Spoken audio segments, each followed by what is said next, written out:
Welcome to Learn Instrumentation Engineering YouTube channel. Many of our subscribers have been asking this particular question in many of our YouTube video comments. So I decided to explain that particular thing in this video.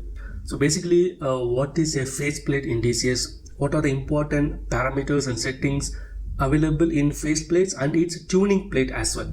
So in today's video, we will detailedly see the faceplate details. And in this YouTube channel, we would be discussing more on basic concepts and fundamentals of instrumentation and control system engineering. We would also cover latest technological updates which is happening in and around globally on instrumentation and control system. Also, we would be covering a latest technological news which would be centering around instrumentation field. So if you're an instrumentation student or working professional or an expert in this field, I would highly recommend you to subscribe to our channel, and I'm pretty sure to gain more knowledge too. Okay, let's get into this video. So basically this is a faceplate. So this is the important indication in a DCS. Okay, let's consider this is a vessel, and this vessel is having some process fluid over here, and this particular vessel I will name this as V101. okay, and I have a level transmitter over here, and I will name this as LT12345. okay, it's a random number, and this level transmitter would be continuously monitoring the level in this particular vessel. To control the level, I have a control valve over here.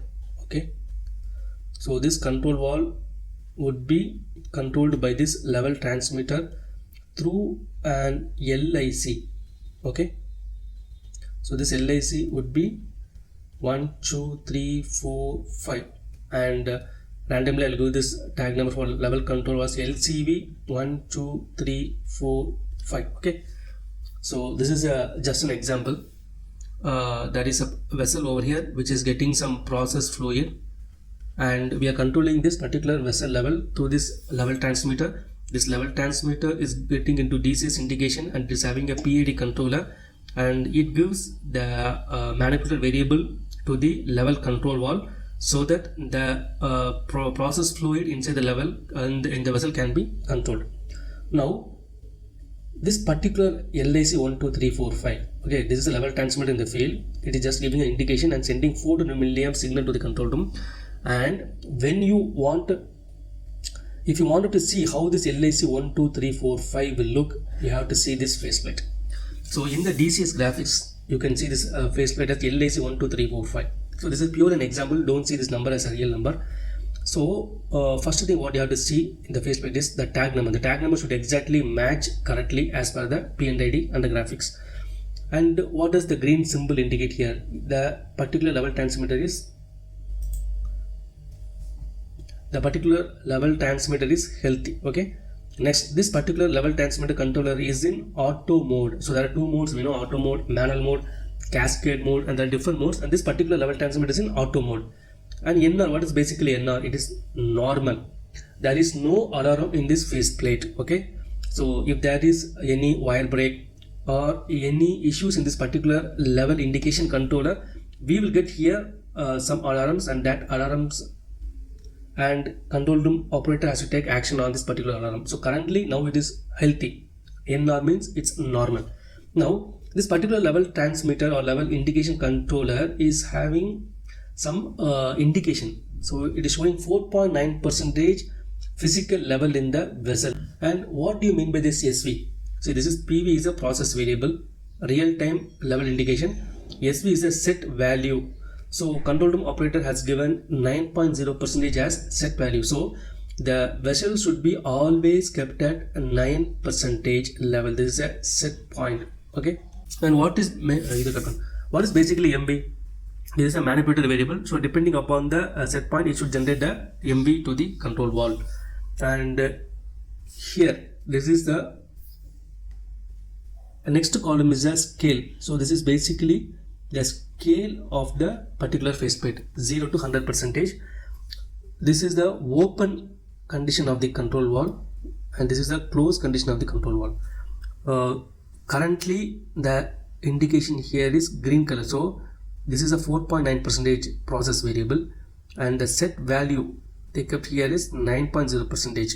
so these are all the basic indication of a faceplate. This is how you should read a faceplate. Now we would be seeing the tuning plate of the faceplate. Okay, so this is basically the tuning plate of the faceplate. So currently you can see the mode is in auto mode, so the controller is now in auto mode. Apart from that, we have already seen there is no alarm, or the alarm is in healthy level, that is a NR level, normal. Okay, and SLSH, what is it brief? This is basically scale low and scale high. So 0 to 100% is the overall scale. We have seen this is the process variable, real-time process variable. This is a set value or the set point, and this is a manipulated variable. And what is basically a DV? This is a deviation alarm. So you have seen here the difference between 9.0 and 4.8 is minus 4.2. So this is just a deviation value which is showing over here. And what is basically this sum? See, some of the process requirements would require to continuously accumulate the process variable for some totalizer indications. Here it is not mentioned, so it is not applicable. Okay, and next, these are all the alarms. HH is the high alarm. So if the level controller reaches 100%, it will get an high alarm. PH is a just high alarm only. So at 55.0%, it just gets an high alarm. This is high alarm. This is high alarm. Similarly, is a low alarm, and this is low alarm. Both have been set as 0. That is fully dependent on the control philosophies of the particular system. Okay. Next, this is the VL. This is called the velocity limit alarm. So they have kept here is 100%. What is basically a velocity limit is the rate of change of process variable, okay, with respect to time. So if they are given 100%, if the process variable changes as an integral value from 4.8% with quick timing, then this velocity alarm will come. So rate of change of process variable with respect to the time. Normally they keep as 100%, and this is a DL, deviation alarm, deviation limit alarm. So this is also basically they have kept as default value 100.0%. This is a velocity limit alarm. This is a deviation limit, how much deviation the system should accept for this controller. So that's called deviation alarm. And this is called clamping factor. So this is a set value clamping factor. I will tell you, explain what is basically clamping. See, this is a low clamping, this is a high clamping. ML is manipulated low, manipulated high is MH.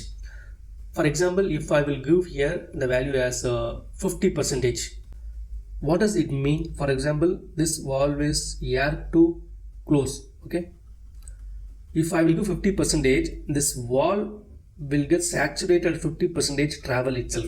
It will not go beyond 50 to 100%. That is called clamping. So similarly, I can do clamping for high level and low level also. Okay, so normally it is not recommended to keep clamping, but clamping is used in some controlled process requirements. This is a PID value. We all know the tuning values, proportional integral derivative, and this is the GW, the gap width. Okay, this also comes in the tuning value, and dB is a deadband value. This is 0.0%. So these things are basically tuning parameters. I will explain separate video regarding this. And this is a real-time trend. Okay, in this real-time trend we can see the process variable trend and set value trend, and also the manipulated variable trend. So three pen assignments can be visualized in this particular trend in the tuning plate. This is for doing the tuning of the particular controller. So this is basically the tuning plate of a level controller. So this video you would have got a very good understanding of the faceplates and what are the parameter settings available in a faceplate and what are the settings available in the tuning page as well. So if you really like this video, just hit the like button and share to instrumentation community. If you want to watch such instrumentation video, do subscribe to our YouTube channel, Learn Instrumentation Engineering. Thank you.